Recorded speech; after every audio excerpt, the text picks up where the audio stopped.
Alors, bonjour à tous, j'espère que vous allez bien. Ouais, je pense que pour tous les supporters lyonnais, ça ne va pas bien. Ça ne va vraiment, mais vraiment pas bien. Et je tourne cette vidéo là aujourd'hui dans ma voiture afin d'aller au travail.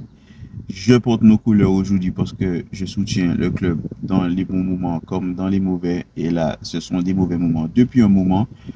Mais nous sommes dans une situation très très compliquée. Désolé pour le bruit ambiant. Peut-être qu'il y aura. Bon, je vais essayer de monter les vitres.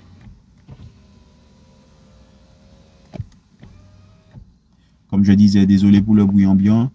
Mais franchement, la situation est grave. La situation est grave pour l'Olympique lyonnais. Décision de la DNCG, le gendarme financier des clubs professionnel de football français qui a décidé de rétrograder l'Olympique lyonnais en Ligue 2 pour la saison prochaine. L'Olympique lyonnais qui était déjà cette saison menacé de rétrogradation, cette fois-ci à titre conservatoire, qui a vu justement cette décision entérinée. Alors le club fera appel, bien sûr. Donc c'est une décision qui n'est pas encore définitive. On attend que le club fasse appel et aussi que le club fait que la NCG donne sa décision finale, mais il n'y a pas de fumée sans feu. Et il me semble que tout le monde est alarmé à Lyon, du moins les gens, on va dire, censés, suiveurs du club, supporters du club, peut-être même certains actionnaires et certains dirigeants, mais il y en a un malheureusement qui est le principal, qui n'a pas l'air justement de comprendre la situation et de comprendre la gravité de la situation, en la personne, messieurs, dames, de John Textor, puisque j'aurais aimé ne pas me faire mousser dans cette situation-là, j'aurais aimé ne pas avoir raison dans cette situation-là, mais pour tous mes amis avec qui j'ai débattu sur l'Olympique lyonnais, pour tous mes amis avec qui je n'ai cessé de dire fuck Textor, on t'encule Textor, Textor out, ah je suis rabat-joie, ah je suis ci, ah je suis ça, il a quand même ramené certains joueurs intéressants, c'est grâce à lui Piri, c'est grâce à lui Fofana et j'en passe. Voici la situation dans laquelle on se trouve. Et aussi, j'ai entendu, c'est totalement de la faute d'Aulas. Alors, Jean-Michel Aulas a peut-être sa part de responsabilité dans cette situation. Combien de fois il y a eu une décision défavorable comme ça qui a été prononcée à l'encontre de l'Olympique lyonnais sous les 37 années de présidence de Jean-Michel Aulas? Aucune. Depuis que John Textor est là, 3 ans, il y en a déjà eu 2 ou 3, il me semble. C'est-à-dire que, voilà, à chaque fois que le gars il est passé devant la DNCG, les spécialistes au compte ne sont pas convaincus par le projet du gars. Alors, on peut mettre en avant le fait que, ok, il y a de la multipropriété dans d'autres clubs en Ligue 1, qu'on tape beaucoup sur l'Olympique lyonnais, ce qui est vrai parce qu'il faut reconnaître qu'il y a une certaine partie des instances du foot français qui ont envie de voir l'Olympique lyonnais tomber, mais bon, voilà, il faut appeler un chat un chat. Quand tu as une merde à la présidence, c'est normal que tu fasses de la merde. Parce que les autres clubs de multipropriété, je pense que quand ils vont devant la DNCG et qu'ils présentent justement les comptes, ils présentent des comptes et des prévisions certaines ou des certitudes pour le club qu'ils sont censés représenter. Alors que Textor, qui a dans sa galaxie de multipropriété Botafogo, qui avait Crystal Palace et l'Olympique lyonnais, qui faisait passer l'Olympique lyonnais comme étant le club principal de sa galaxie, alors qu'on l'a très bien vu, même si certains ne veulent pas voir, certains décident de faire les aveugles, ne veulent pas voir que il n'a Dieu que pour Botafogo, d'accord? On a perdu une figure éminente, une figure historique du club en la personne de Bernard Lacombe dernièrement, paix à son âme. Je ne sais pas combien de temps il a pris pour pouvoir communiquer dessus. Il est en train de faire la fête aux États-Unis pendant la Coupe du Monde des clubs. Donc, on a un charlatan qui arrive à chaque fois devant la DNCG, qui dit j'ai ci, j'ai ça, qui parle aux supporters, on a l'argent, on a ci, on a ça, et au final, tu te rends compte que non, il n'y a pas l'argent. Hashtag Gérard Lopez. Donc, il y a soi-disant l'argent, mais en fait, il n'y a pas de l'argent. Il n'y a pas. Ce sont des prévisions, ce sont des promesses.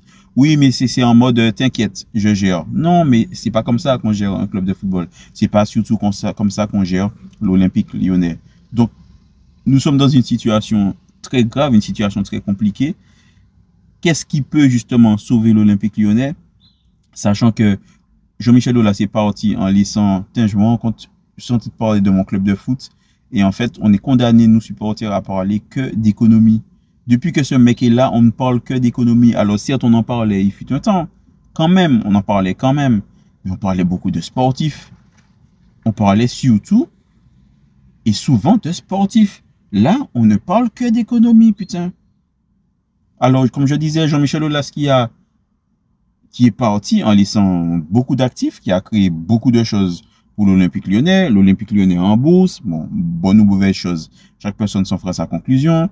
La salle, justement, la salle de basket de l'Asvel, le centre de formation, OL féminin, plus le fait qu'il a œuvré pour pouvoir développer la marque OL un peu partout dans toutes les différentes structures, avec de gros actifs, avec le stade qui appartient au club, qui peut justement générer des fonds, puisque tout ce qui se passe dans le stade revient justement dans les caisses de l'Olympique Lyonnais. Toutes ces choses-là ont été dilapidées par John Textor, qui a vendu l'OL féminin, qui a vendu l'Asvel, il me semble. En fait, qui a tout vendu, bon, à part le stade. Mais les gens, justement, se sont targués de tout ça. Oui, on va pouvoir faire avec ci, avec ça. Mais l'argent, il est passé où? L'argent, il s'est injecté dans la holding de John Textor pour pouvoir combler les différentes dettes qu'il avait par-ci, par-là. Donc, l'argent n'a pas été reversé totalement pour l'Olympique Lyonnais, pour le bon fonctionnement, le rééquilibrage, je dirais, économique de l'Olympique Lyonnais. Donc, il a dilapidé tout ça pour pouvoir gérer son business à lui.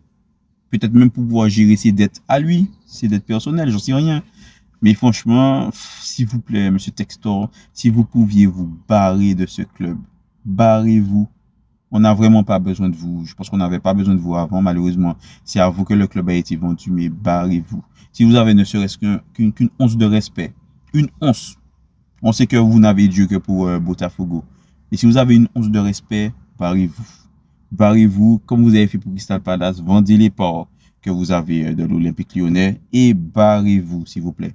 Parce que, je suis désolé, on ne peut croire aucune parole qui sort de la bouche de cet homme. Déjà que je ne croyais en rien de ce qui sortait de sa bouche, alors là, encore pire qu'avant, c'est encore pire qu'avant. Avec le fait qu'il respire, j'exagère peut-être, mais me fait chier. Franchement, me fait chier. Ah, mon Dieu. Franchement, je ne sais pas quoi dire d'autre, si ce n'est que la situation, elle est vraiment grave. Alors maintenant, conclusion, à savoir si l'Olympique Lyonnais sera effectivement sportivement rétrogradé, parce que c'est quand même un géant du foot français. Est-ce que justement la Ligue 1 peut se permettre de perdre un géant comme ça, déjà que pour pouvoir vendre les droits de la Ligue 1, c'est déjà compliqué, puisque les investisseurs, il n'y a personne qui se bouscule à la porte pour pouvoir acheter les droits de diffusion de la Ligue 1. Il n'y a que le Paris Saint-Germain comme locomotive qui est attractif. Sinon, les autres clubs, c'est mi-figue, mi-raisin. Est-ce que justement, déjà que la Ligue 1 a perdu Bordeaux, bon, il y a Saint-Etienne, bref, rival, mais il faut reconnaître que c'est un club historique de la Ligue 1, Saint-Etienne qui est en Ligue 2. Là, mettre l'Olympique Lyonnais en Ligue 2, pour la visibilité du club, puisque sans prétention aucune, dans tous les pays, l'Olympique Lyonnais a des supporters. L'Olympique Lyonnais jouit quand même d'une belle cote sur les supporters étrangers. Et il y a il y a certains pays qui regardent aussi la Ligue 1 pour l'Olympique Lyonnais. Voir l'Olympique Lyonnais descendre en Ligue 2, ce serait compliqué pour la Ligue 1. Ce serait vraiment compliqué pour la Ligue 1. Je ne dis pas que sportivement, pour l'adversité, l'Olympique Lyonnais est un très très gros rival pour le Paris Saint-Germain actuellement. C'est pas le cas. On se fait taper à chaque fois. Mais pour la bonne santé économique et aussi la bonne santé niveau réputation de la Ligue 1, faire descendre l'Olympique Lyonnais, ce serait vraiment très compliqué. Donc, on verra bien ce qui va se passer. La saison recommence en août. Donc, on aura forcément une décision et une réponse finale assez tôt, dans le courant du mois de juillet. Donc, on verra bien ce qui se passe. En attendant, moi, je me casse, je vais au travail et je vous souhaite une bonne journée. Malgré le fait que, justement, les heures sont sombres, il faut continuer à regarder tout droit et à espérer atteindre la lumière. Passez une bonne journée et l'Olympique Lyonnais est une formidable équipe.